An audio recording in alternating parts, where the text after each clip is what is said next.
Je vous propose de commencer tout de suite avec la Subaru XV, comme vous dites, et en route, alors sur les routes de SB avec Benoît Galland.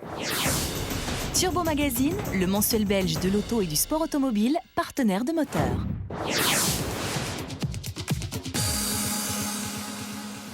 Subaru est un cas un peu à part dans le monde des constructeurs automobiles, avec une gamme pas très large, avec une dévotion quasi générale à la transmission intégrale et puis avec un recours au moteur diesel qui s'est fait sur le tard. Subaru ne fait pas grand-chose comme les autres, il faut le dire.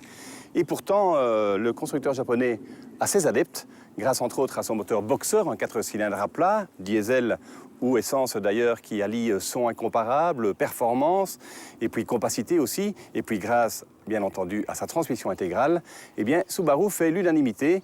Il était temps pour le constructeur japonais de présenter un crossover 4x4, le XV. À côté du Forester, d'allure plus costaude, le XV joue sur un registre résolument moderne. Plus urbain que forestier, le XV est un crossover bon chic, bon genre, avec une attention autant portée sur le confort de ses occupants que sur ses qualités routières. La ligne est franchement réussie avec ses allures de baroudeur dynamique. La bonne nouvelle, c'est que la qualité perçue dans l'habitacle est de bon niveau, ce qui n'a pas toujours été le cas par le passé chez Subaru.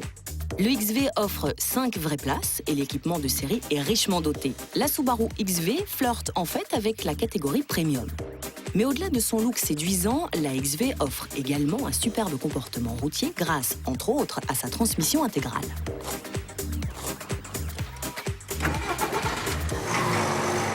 Comme toujours chez Subaru, les qualités routières sont supérieures à la moyenne.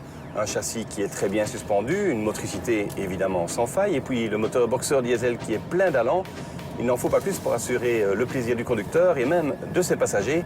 Dommage simplement que la boîte de vitesse soit quelque peu imprécise. Basée sur la plateforme de la future Impreza, la XV survole la route de manière impériale.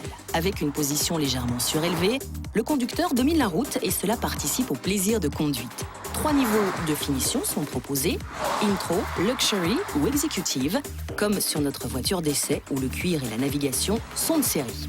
Si le XV est proposé avec un moteur essence 2 litres, l'essentiel des ventes en Belgique concerne la version 2 litres diesel. Dans cette catégorie très prisée, le Boxer japonais s'en sort avec tous les honneurs, même si on pouvait espérer encore un petit peu plus de couple dans les très bas régimes. Mais l'étalonnement de la boîte autorise un excellent niveau de performance. Que ce soit en ville, sur autoroute ou sur les chemins de campagne, le XV se tire toujours d'affaire avec brio. Mais son plus gros atout, c'est peut-être bien son prix. À moins de 26 000 €, cette Subaru XV est vraiment tentante, d'autant que son équipement est très riche et qu'à ce niveau de prix, la plupart de ses concurrents ne proposent que 2 roues motrices. Et pour ceux qui ont déjà goûté au genre de la transmission intégrale, ils savent que sécurité, efficacité et performance sont constamment au rendez-vous.